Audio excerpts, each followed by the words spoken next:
details that I do know at this point are extremely preliminary, but it's certainly, as you can see the line behind me with a bunch of parents wondering what has occurred here today, there's a lot of anxious parents, and I share in their anxiety, so I wanted to at least let everyone know what we have now and what I can try to confirm at this point.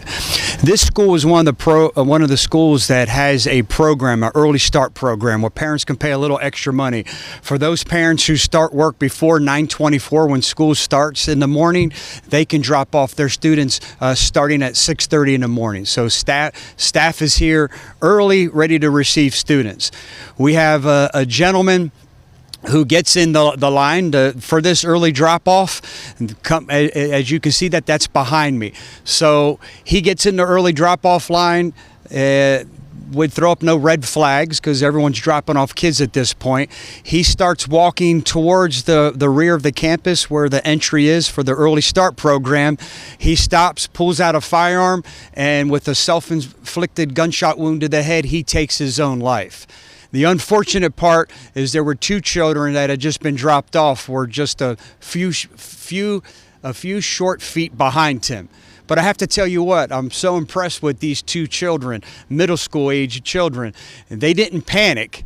They endured and fought through their own trauma, was worried about what was occurring here. Is it an active shooter? They didn't know if it was a suicide or what was happening. So they valiantly run as fast as they can to the office, notifying the office that someone had just fired a firearm, took their own life, but not knowing, again, you can imagine the trauma that these two children endured and the anxiety that's occurring because they don't know exactly what's happening at this point.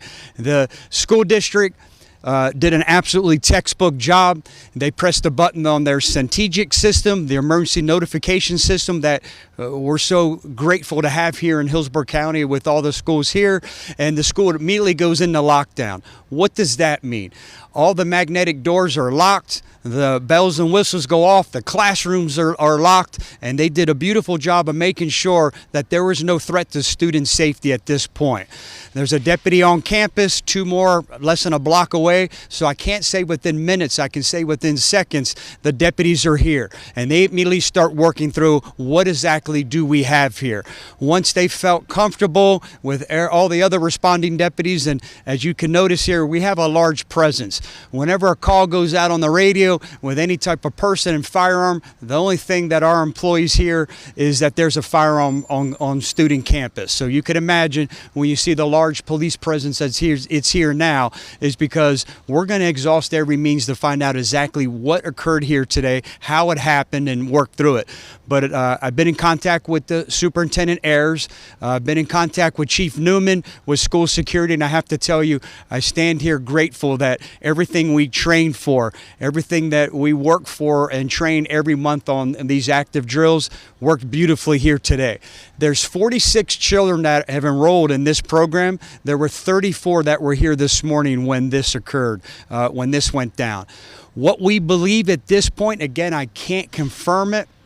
We're still working to positively identify the individual who took his own life.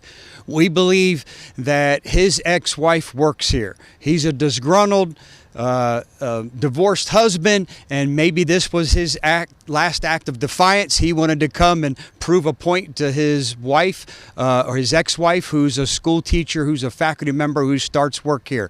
That's what we believe at this time. But again, I have to give it with provide the caveat. We don't know exactly, but that's what we believe. So I wanted to get the word out as quickly and as soon as we can, because as you see the line of parents back here behind me, I would be in that line too, wondering, hey, what's happening here? Was it an active shooter situation? Where's the threat? There's a threat to student safety.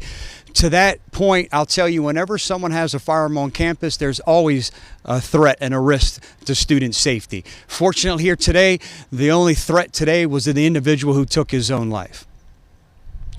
Were any from this gentleman, any comments made? Did he walk up or did he drive up, get out, or can you describe that part? Yeah, the individual was in the student drop-off line, that early drop-off line. Pulled up, parked his car, walked up towards the back of the school, and just shy of one of the entranceways back there, decided to stop and take his own life.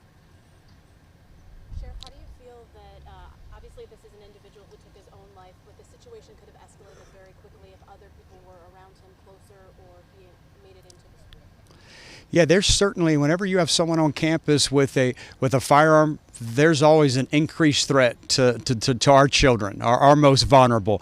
But fortunately, with the mechanisms we have in place, the fact that 3 deputies were here within seconds, school security immediately deployed. We worked so well with them, and I can't thank the principal and the faculty that were here this morning for how diligently they operated. Immediately, the faculty member immediately pressed her button and activating that Centegix, that emergency notification system, where this entire school went in lockdown. Now, I know there's some parents upset and they're waiting to make sure that they can have their children and hold on to them and hug them, and I get it. But realize there's still a lot for us to do, and they're starting to release students now. But we have to make sure what students were dropped off, what students were accounted for, and make sure that every child here is safe and sound before we start releasing students. So I know that when seconds matter during a situation like this, I'm extremely proud of everyone involved.